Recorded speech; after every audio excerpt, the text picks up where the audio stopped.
মোদির বউ হাসু আপা, ছাত্র জনতা তোমার দাঁত ভেঙে দিছে, কিন্তু দাঁতের গুড়াগুলো রেখে দিছে। এখন মোদির কোলে শুয়ে শুয়ে যতবার হা করবে ছাত্র জনতা দাঁতের শিকড় থেকে উঠিয়ে ফেলবে।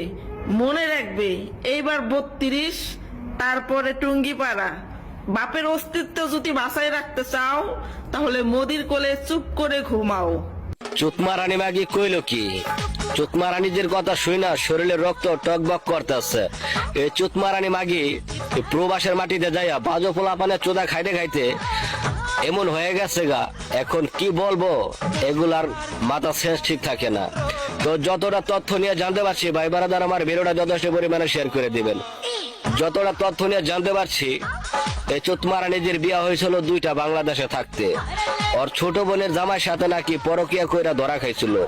এলাকার জনগণ বিচার সালিশি কইরা জরিমানা করছিল, সেই জরিমানা টাকা দা সৌদি আরবে পাঠাই দিচ্ছে।